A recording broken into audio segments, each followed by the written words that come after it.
We're not too old for this. Say it shit. like you believe it. We're not too old for this shit. Yeah. I'll be honest, I went into this movie thinking it was just going to be your run-of-the-mill 3 comedians on screen having an excuse to do comedy. I didn't expect it to be anything more than that. And when I saw the runtime, I thought, oh, this could be very long in the tooth. Is it worth your while? Let's talk about it. 3 best friends become fathers later in life and find themselves battling preschool principals, millennial CEOs, and anything created after 1987.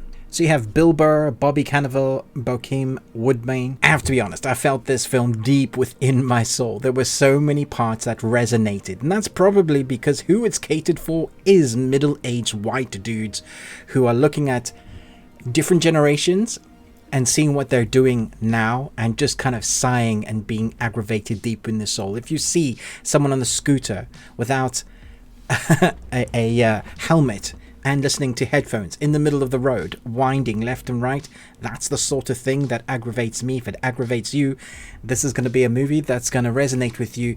You will probably belly laugh a number of times and also get really aggravated. The thing is, this film had a lot more heart than I was expecting it to, because it also takes the tack of maybe you also have some growing up to do. And so these 3 dads who don't really want to come into this new generation and don't really want to bring up their kids, kind of like, feeling is what you're feeling. There's a whole bunch of moments in this film that really kind of just tick the marks of exactly what's happening in many societies today. And I'm not saying they're right or wrong, but for me, I look at these things and feel like we're losing a bunch of humanity. What is real life? And there's a bunch of culture people at the moment that are living their lives through TikToks and being semi-famous. And I guess that is what I do a little bit, but I'm a film critic and I love talking about film.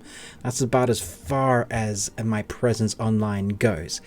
But there's a lot of this new culture that seems to be represented in this film that they're shining a light on, and there's definitely going to be some people that will be ticked off by watching this. If you're offended by this, I think you should watch till the end of the film, because not only is it shining a light on one specific demographic, it also shines a light on some of the things that we need to deal with that aren't actually healthy for our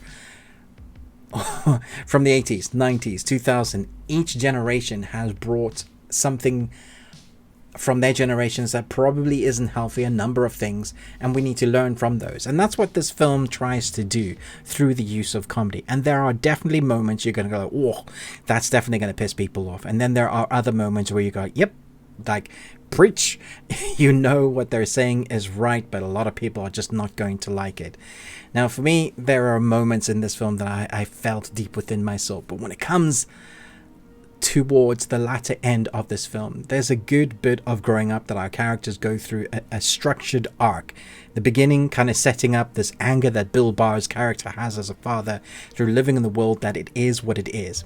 And then the middle of our 3 characters going through a sort of life crisis as to how to deal with being dads at this late stage in their lives, but also dealing with where they are in the world now, what the world is like, and having to come to terms with living in that, but not being angry all the time about it.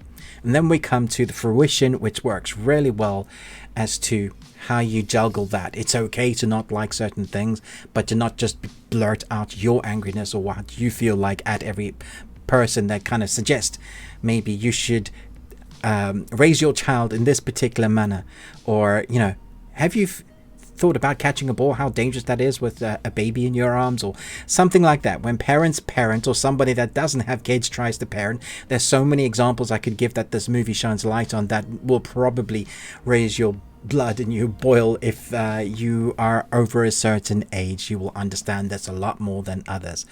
But like I said, it flips its demographic, what I thought was just for middle-aged white men, at the latter half, and kind of shines light on all of them, and how much we have to learn to be able to live on Earth safely together as humans. We're not all going to like each other, but we might be able to get along with each other or tolerate each other much better than we do if we could all maybe mature a little bit and accept each other for what it is. And that's what this film tries to do. There is a lot of laughs to be had in this. There's some good timing. I was wondering like what the acting would be like, and I was surprised there's some good emotional moments. It's not going to be Oscar worthy, but there is good comedic timing here, well written script moments. I felt it lag a little bit in the middle, but for the most part this was just under 2 hours and I mostly didn't feel it. It's a well put together 3-tiered classic arc. You might want to watch it again. I don't know if you will in like a couple of years. It won't be a rewatch every year, but there are definitely moments where I thought, yeah, this is better than the average kind of comedy that where you get comedians transitioning to do like feature films. This worked out much better than I expected it. So I'm going to give it 3 Nicolas Cages out of 5. A fairly strong one-time watch with a lot of laughs and growth in our characters. Well filmed. Nothing to write home about in the cinematography or score, but the acting and the script makes it worthwhile watching. Thanks so much for watching this, but most of all, until next time, remember, live long and Tuesday.